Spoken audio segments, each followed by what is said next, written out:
There is a specific look people give you when they know they can use you. It is not hate. Hate would imply they see you as a threat. Hate would imply you have power. No, it's indifference. The kind of indifference that burns, that tears at the core of your self-worth. You've felt it, haven't you? The subtle dismissal when they interrupt your thoughts, the disregard when they take more from you than they ever give in return. And here's the uncomfortable truth. You've allowed it. You've allowed others to treat you as expendable because deep down you haven't yet claimed your own power. You've mistaken your silence for wisdom, your constant availability for kindness. But what if I told you this isn't strength? It's submission.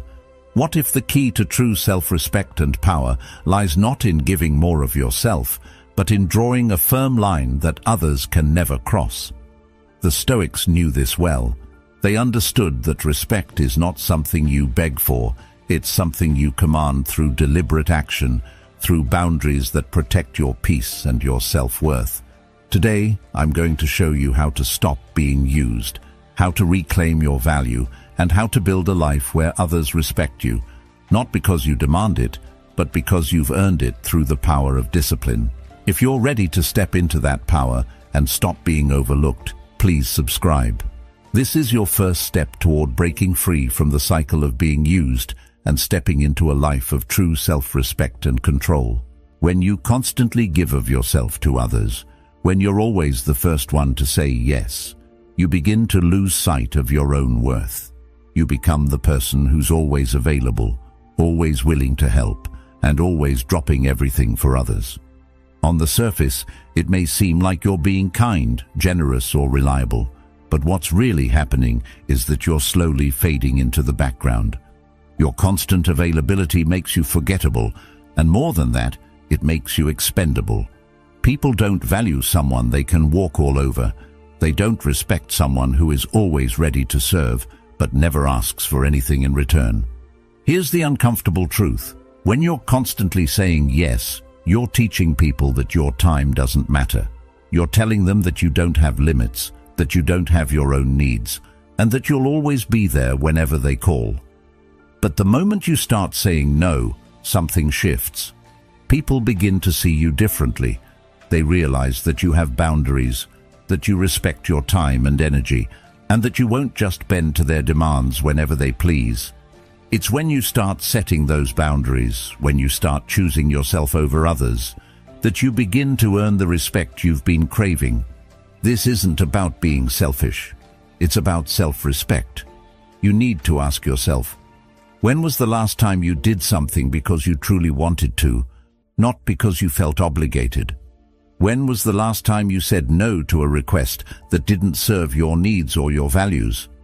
It's easy to think that saying yes all the time makes us good people, that we're being helpful or supportive. But in truth, we're just teaching others to take us for granted. We're teaching them that our time is theirs for the taking. What if, instead of offering a long explanation every time someone asks something of you, you simply said no?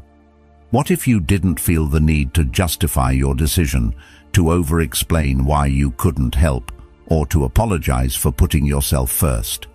There's power in that no. It's a declaration of your worth. It's a sign that you've stopped letting others dictate your time, your energy, and your life. And the more you practice it, the more you'll begin to reclaim your power and your peace. The Stoic philosopher Epictetus once said, "It's not what happens to you, but how you react to it that matters." This is the essence of setting boundaries. It's not about what others ask of you. It's about how you choose to respond. When you learn to say no, you're not just protecting your time, you're protecting your energy, your mental health, and your sense of self. You're no longer reacting to the demands of others. Instead, you're acting with intention, and you're making choices that align with your own values. Stop apologizing for saying no. Stop explaining yourself. Your no is not a rejection of others. It's a protection of your own well-being. It's a way to maintain your peace and your integrity in a world that constantly demands more from you. People will respect you more when they see that you value your own time. They'll begin to understand that your presence is not something to be taken for granted, but something to be earned. And when you respect your own boundaries, you teach others to do the same. The key to gaining respect is not in how much you give, but in how much you're willing to protect yourself. When you start to choose your own needs over the demands of others, you'll begin to see a shift in how people treat you. No longer will they take advantage of your time, your resources, or your energy.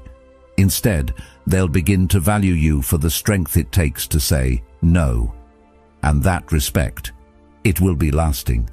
Remember, it's not about rejecting people or cutting them off. It's about creating space for the relationships that truly matter, the ones that are built on mutual respect, understanding, and value. When you set boundaries, you allow yourself to engage in relationships that are nourishing, not draining.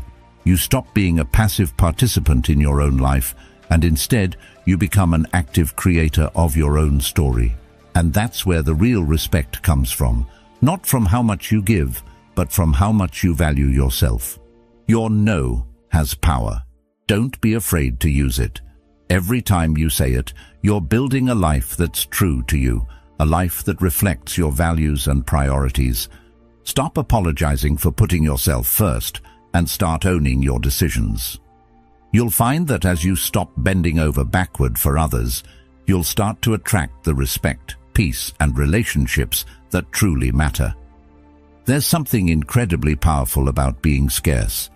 It's a concept that's often overlooked, but when you think about it, it's everywhere in nature and in human behavior. The value of something is often tied not just to its qualities, but to its rarity. Take a rare gemstone, for example. The beauty of it is undeniable, but what truly makes it so valuable is its scarcity. If you could get your hands on diamonds all day long, would they still be as precious? Of course not. It's the rarity, the fact that it's difficult to find, that gives it its worth. The same principle applies to your time, your energy, and your attention. If you're always available, always answering texts immediately, always saying yes to people's requests, always dropping everything to help someone, you start to lose your value. Not because you aren't doing good things, but because you've flooded the market with your presence. You've become too accessible, too predictable. And just like the world doesn't respect something that's abundant, people begin to take you for granted. Now, imagine what would happen if you started disappearing for a while. What if you didn't reply to every message right away? What if you took a few days off from social media? What if you went offline entirely for just a little while? The moment you do this, something changes. People will notice. They'll wonder, where did they go? What's going on with them? The simple absence of your presence creates a ripple of curiosity, and that curiosity is where your power lies. When you stop being a constant fixture in everyone's life, people start to value your presence in a different way. They'll begin to ask themselves, why aren't they around? What are they doing? How can I earn their attention or their time? The game changes. When you return, your time will feel more valuable to them because they'll realize you're not someone they can just take for granted. They can't have you whenever they want. They have to earn it. To become who you truly are, you have to recognize your own worth. You have to realize that your presence, your energy, your time are all precious commodities. And by making yourself scarce, you force others to see that. You're no longer the background character in your own life, but the main player. You're setting the standard for how others should treat you. This doesn't mean you should completely shut yourself off from the world or become unapproachable. It's about knowing when to step back and when to step forward. It's about choosing the moments when you offer yourself and your energy rather than constantly giving it away. When you begin to create that balance, you make space for the relationships, the opportunities, and the experiences that truly deserve your attention. And when people start to notice that you're not always available, they'll respect you more. They'll begin to understand that your time is not something to be taken for granted. Think about the people you respect the most. Do they always make themselves available? Are they constantly at your beck and call? Or are they people who have their own lives, their own boundaries, their own time that they value. Most likely, the people you respect have cultivated a sense of scarcity in their lives. They've made it clear, whether intentionally or not, that their time is valuable, and because of that, they demand respect from others. It's not about playing games. It's not about manipulating people into chasing you. It's about honoring your own value. It's about setting boundaries and teaching others to respect them. It's about being selective with your time and energy, and in doing so, ensuring that when you give it, it truly matters. And when you begin to set those boundaries, people will take notice. They'll stop assuming they can have all of you whenever they want. There's an undeniable strength in absence. It's a tool for reclaiming your time and your energy. It's a way of saying to the world, I won't be easily accessed. I won't be a constant, always ready option. I am valuable, and I will choose when and where I show up. And when you start doing that, you begin to live with intention, not just reaction. You stop being a passive participant in your own life, and instead, you become the one who sets the terms. So, the next time you feel overwhelmed by the demands of others, take a step back. Create some space. Let your absence speak for itself. And when you return, you'll find that your presence is more appreciated than ever. People will value your time because they'll realize they can't have it all the time. And that, my friend, is where your true power lies. How often do you find yourself rushing to fill silence? It's almost like an automatic reflex. The moment there's a pause in conversation, we jump in, filling that space with words, thoughts, and explanations. It's uncomfortable to just sit there, isn't it? Silence often feels like an awkward gap we have to bridge, something we can't allow to linger too long. But here's the truth. Silence is not something to fear. Silence is where power lies. Think about it for a second. The next time someone interrupts you, cuts you off, or tries to steer the conversation instead of immediately rushing to fill that silence with words, don't. Keep speaking. Keep your presence solid. Do not apologize for taking up space. In that moment, when you let the silence hang in the air, they will feel it. It's unsettling, isn't it? That heavy, uncomfortable pause that makes everyone second-guess themselves. It forces them to pay attention. It forces them to recognize you. Carl Jung once said, "Everything that irritates us about others can lead us to an understanding of ourselves." In this case, the irritation that arises from silence is an opportunity, a chance to understand your own power. The discomfort you feel in those moments isn't weakness. It's a sign that you are on the verge of tapping into something more profound. By not rushing to fill that void, you are asserting control. You are sending a message that your presence, your voice, and your space are not to be diminished. Silence isn't empty. It's heavy. It holds weight. Imagine being in a room where you are the calmest presence. Everyone else is speaking, laughing, sharing, trying to fill the space with their words and their energy. But you remain still. You don't jump in. You don't force your thoughts out just to be heard. You let the silence settle around you, and you sit in it. And what happens? People begin to look at you differently. They feel it. It's almost as if you have become the center of the room without saying a word. This, my friend, is the power of silence. When you stop rushing to explain yourself, to fill the gaps, or to justify your presence, you regain control. People will start to think twice before they try to speak over you or ignore you. That subtle shift is where respect begins. Silence allows you to reclaim the room. You stop being the passive participant in the conversation and start being the one who commands attention. Your silence becomes a statement. Think about the people you truly respect. Do they constantly fill the space with their voices, or do they speak sparingly, choosing their words carefully and letting their presence do the talking? I'd wager that the people you admire most don't rush to explain themselves. They don't scramble to validate their thoughts or apologize for their decisions. They understand the weight of their silence, and they wield it with purpose. In doing so, they allow others to feel the power of their presence. They don't just talk for the sake of talking. they speak when it matters. When you stop trying to win approval with your words, when you embrace silence as a tool, you'll notice something incredible. People will begin to listen more carefully when you do speak. They'll pay attention to your words because they'll realize that you only speak when it's truly important. You don't waste your energy on trivialities. This is how you start to command respect, not with volume, but with presence. Here's something that might surprise you. The more you embrace silence, the more you begin to discover your true voice. It's not the loudest voice in the room that commands attention. It's the voice that speaks with intention, that chooses its moments carefully. The more you let the silence sit, the more people will begin to understand that you are not easily swayed, not easily manipulated by the noise of the world. You are solid, you are unshakable, and that in itself is a form of strength. Epictetus once said, "Wealth consists not in having great possessions, but in having few wants." The same can be said about your words. True power isn't in the endless stream of conversation, but in the ability to say less, to communicate more with fewer words. When you choose silence over speech, when you allow the space to breathe, you elevate yourself above the noise.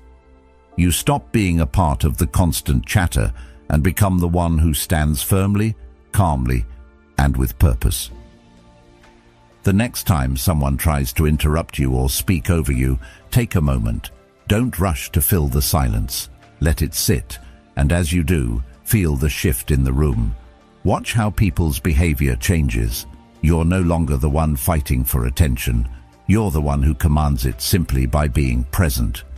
The respect you've been seeking will begin to show up when you stop chasing it with words. The silence will do the work for you. By controlling the silence, you're not just controlling the room, you're controlling yourself. You're asserting your space, your time, and your value without ever needing to say a word. This is the power of silence. It's a weapon you can wield with grace and precision, and when you embrace it, you'll find that the respect you've been longing for starts to come naturally. You don't need to beg for it. You don't need to justify yourself. You simply need to be present, be still, and let the silence speak for you. There's something we all fall into at some point, pleasing others. It starts innocently enough. You want to help, you want to be liked, you want to be the dependable person everyone can rely on. You think that by saying yes every time someone asks something of you, you're building goodwill, strengthening relationships. But here's the harsh truth. You're not building anything, you're draining yourself. You're giving away pieces of yourself until there's nothing left. And people will never see the value in someone who is always available to serve others. They take you for granted. And you know what happens when you're taken for granted? You start to lose respect, not only from others, but from yourself. What if, instead of always saying yes, you said no? What if, just for once, you protected your own energy instead of constantly giving it away? It's a simple shift, but it's a powerful one. When was the last time you did something because you genuinely wanted to? Not because you felt obligated, not because you feared disappointing someone. When was the last time you prioritized your own well-being over someone else's expectations? These are the questions you need to start asking yourself. And the next time someone asks for a favor, ask yourself again. Is this something I truly want to do? Or am I just saying yes because I don't want to disappoint? You might feel guilty at first, but that guilt is a sign that you're doing something right. Saying no isn't selfish, it's self-preservation. It's about maintaining your peace and integrity. It's about protecting your own mental and emotional space from the constant demands of others. And here's the thing. When you start saying no, you'll notice something. People will respect you more. Why? Because they'll see that you value your own time and energy. They'll see that you are not a doormat to be walked on at will. They will start treating you differently, and more importantly, you will start treating yourself differently. Seneca said, "It is not that we have a short time to live, but that we waste a lot of it." By constantly saying yes to everyone else, you're wasting your time. You're squandering your energy on things that don't align with your purpose or your peace of mind. Each yes you give away is a piece of yourself that you'll never get back. But when you start saying no, you start reclaiming your time. You start valuing yourself as someone who deserves respect, who deserves to be protected from the constant demands of the world. This isn't about being rude or neglecting others. It's about setting healthy boundaries. Boundaries are essential. Without them, you'll find yourself constantly giving, constantly sacrificing, and in the end, you'll have nothing left to give. And when you have nothing left to give, you're no good to anyone, least of all yourself. It's a harsh truth, but one you need to accept if you ever hope to break free from the cycle of people-pleasing. The people who are respected, the ones who seem to have their life together, are the ones who know when to say no. They understand that their time is their most precious resource. They protect it fiercely. And when you start protecting your energy in the same way, something incredible happens. You stop feeling drained. You stop feeling like you're living in reaction to everyone else's demands. Instead, you begin to take control of your own life. You start living with intention, making decisions based on what truly serves you, not on what others expect from you. The act of saying no is also an act of self-respect. When you say no, you're telling yourself, I matter. You're telling the world that you will not be controlled by other people's needs, that you are in charge of your own time, your own energy, your own life. And let me tell you, that is powerful. People might be uncomfortable with your no at first. They might question you, guilt-trip you, or even get upset. But in reality, what they're really upset about is the fact that you've just shown them that they can't take advantage of you anymore. And that's when the respect you've been seeking starts to flow in. It's not about being selfish, it's about balance.